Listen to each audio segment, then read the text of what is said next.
L'enseignement que nous devons retenir est que Dieu cherche à nous soumettre à une épreuve, un test des plus serrés. Toute profession de foi, toute attitude prise vis-à-vis de son message, toute relation nouée comportant un pas en avant de son côté doit être mis à l'épreuve, testé.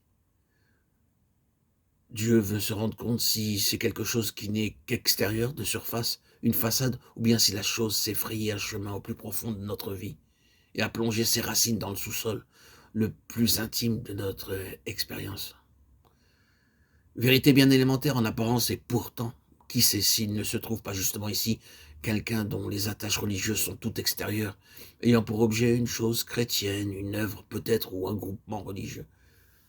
Même si nous participons aux cantiques, aux messages donnés aux prières, aux services et en général aux diverses manifestations de la piété, il peut y avoir dans cette forme-là de réponse, de réaction aux choses de Dieu, une simple association extérieure, une adhérence toute de surface.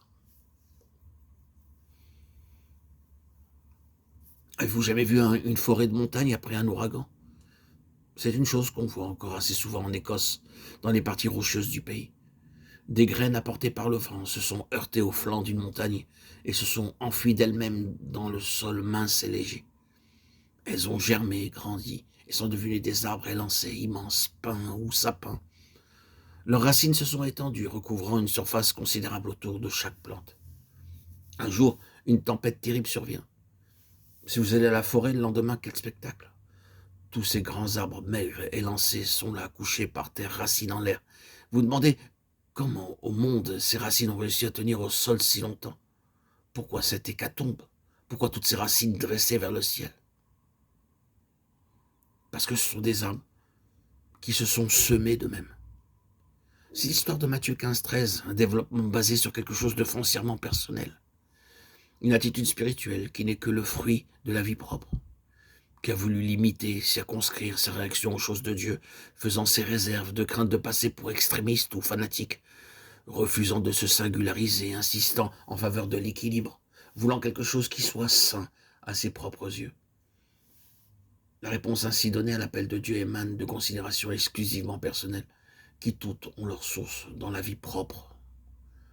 Très bien, Dieu a fixé une heure pour l'ouragan. Oui. Et le soleil aussi viendra avec sa chaleur ardente. Et on verra bien si cette plantation est de Dieu ou bien si ce n'était qu'un attachement humain, une simple adhérence. Qui sait s'il n'y en a pas quelques-uns ici, parmi vous qui m'écoutez, frères et sœurs en Christ, qui adhèrent par l'extérieur à ce qui est de Dieu, mais qui ne sont pas dedans, enterrés, enracinés, qui ne sont pas en pleine terre en ce qui concerne les choses de Dieu. Frères et sœurs en Christ, bien-aimés, êtes-vous simplement annexés à quelque chose de religieux ou bien vos racines sont-elles profondément ensevelies en Christ, enracinées en lui?